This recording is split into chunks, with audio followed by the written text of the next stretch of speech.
Hello guys, welcome to another integer review. This one's almost kind of like a backdated one. I should have done this when I actually finished, or after I finished the game, but it's kind of like, you know, discipline, that kind of thing. Like that. Especially difficult when you not necessarily have a lot of traffic. You don't always have they're not necessarily the hottest thing on the channel necessarily. If there's anything that's even hot in the first place. But this is my review for the Legend of Zelda, the 1986 release. We were playing on the Nintendo Switch via the Nintendo NES Online thingy-majiggy bob with the power of quick saving, which is a beautiful, beautiful thing. We were doing loads of save scumming, and quick saving, quick loading. It was beautiful. That was before they had the snapshot rewind thing, by the way. So it's based on that version before that. And as ever, we do the good, the bad, the ugly, and the scores. Don't know how long it took me to finish. Actually, I should know that because it's the information's there. I could probably check real quickly. I should have probably got that information beforehand. It's a bit unprofessional, but I'll get that loading now. I'll get that information in a moment. As ever, we do the good, the bad, the ugly, and the score. We will start with the good as I type and look for the hours that I spent in the game. I feel and assume, I haven't done the hardcore research on this, but I'm assuming that it's obviously one of the first of its kind, and it's definitely influenced a whole bunch of games that are either now popular of the style that we know. Some of the many roguelikes and stuff, especially in the 8-bit form, and others have been influenced by this game and this game's design, and we have to take that into account, and obviously that's a definite good thing. So it's a watershed moment in gaming history, this game. Another good thing with this game is that the things you discover for yourself is pretty awesome, and it feels good in that way that the game doesn't hold your hand. This is a good and a bad thing, because it does give you the feeling of you know, I discovered or figured this thing out, versus some of the more common and popular mechanic of modern gaming now. It's just kind of, a lot of games just kind of want to hand it a bit too much to you. Thin line between self-discovery and frustration, so it's not an easy thing to do, and I accept that anyway. But it's cool in this game when it does work. And I found my total playtime was of 17 hours, just over 17 hours, so probably just under that. Okay, finding equipment that helps you. Finding equipment that helps you take. That's looks like I didn't finish typing. Finding equipment that helps you take on new challenges, I think it is. New challenges, new areas, new things you couldn't do before. That kind of roguelike element that we know it as now, almost. And then another thing I put down here is it's a great game if you don't want your handheld throughout and fancy a tough challenge, because this game is freaking tough and not always in a necessarily non-tedious or fair way, in my opinion. That's why this review is going to be kind of interesting, because it's probably a very unpopular opinion, but I got to go with my truth and my experience and what I believe. You know, I've done some game development and stuff, nothing major or anything you'd have played, but I have my ideas about philosophies and mechanics and so forth. Excepting that I haven't stood on anywhere near the shoulders of the great Miyamoto and Sen and such.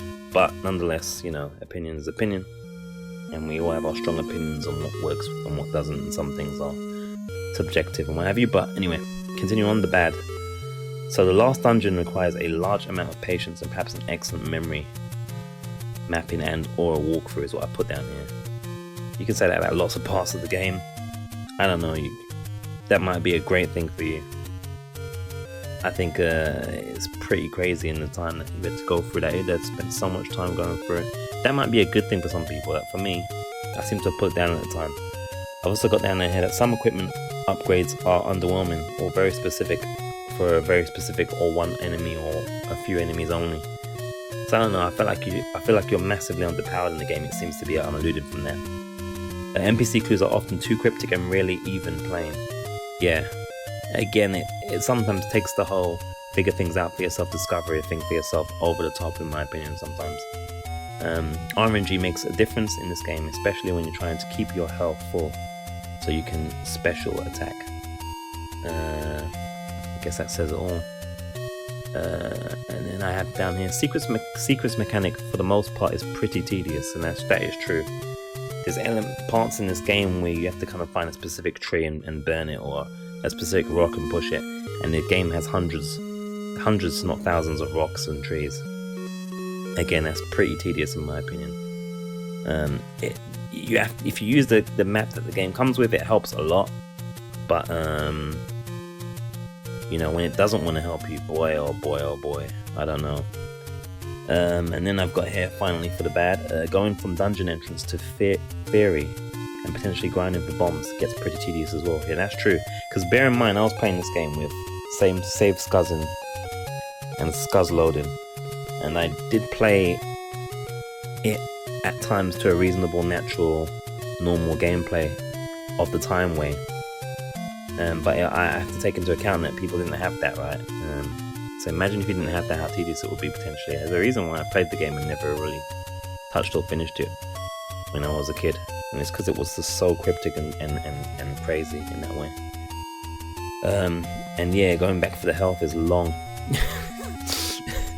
Okay, so that's the bad. Now the ugly.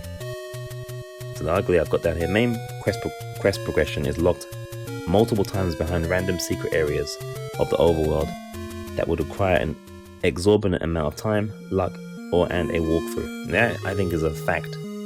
You either got to go and comb every area of the game to find what particular tree or thing you need to push to find the dungeon that you're missing for the Triforce.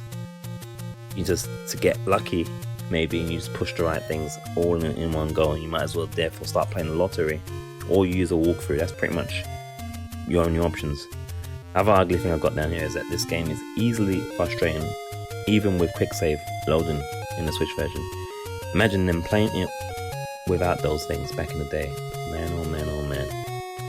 That's why I didn't bother. Anyway, in saying all of that, then I guess we now go to the score. So my score for The Legend of Zelda,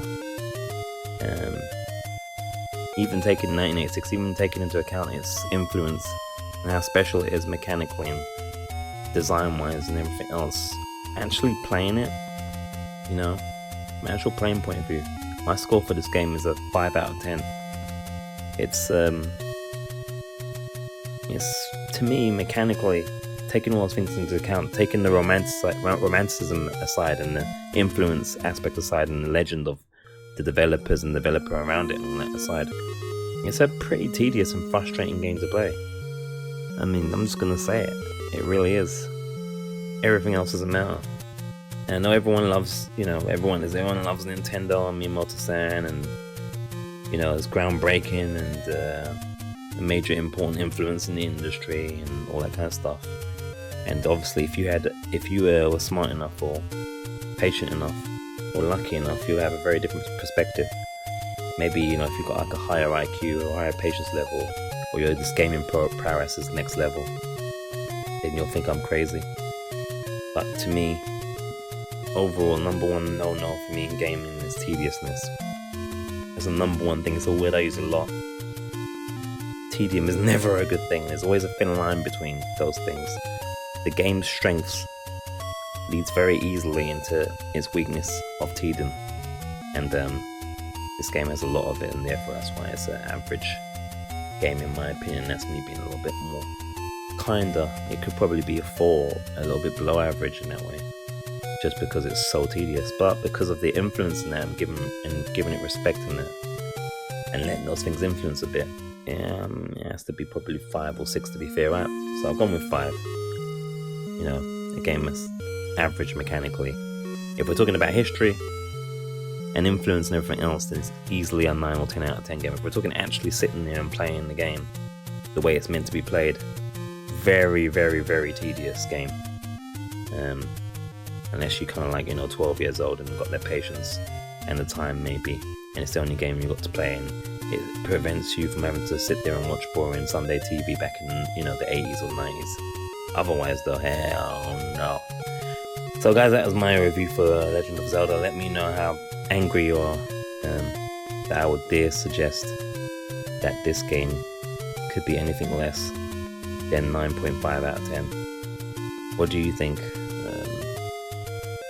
Are you a self-confirmed fanboy of the Nintendo series.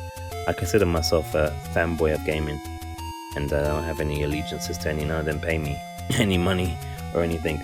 So they all have their strengths and their weaknesses. Nintendo, Sony, all of them have their strengths and their weaknesses. No one gets protected from criticism. If there's criticism to be had, I don't know if that's cars gonna pick up along the background. But yeah, that's how I feel about it. So let me know in the comments. Follow if you want to. Hit the like if you want to. Hit the dislike if you want to. Share with somebody if you want to. Put on the alerts if you want to. Follow on 2 or more platforms if you need to. And yeah, maybe we'll check out Zelda 2, see if that's any bit. Due diligence has suggested that it's just as bad. Retro gaming's an NES.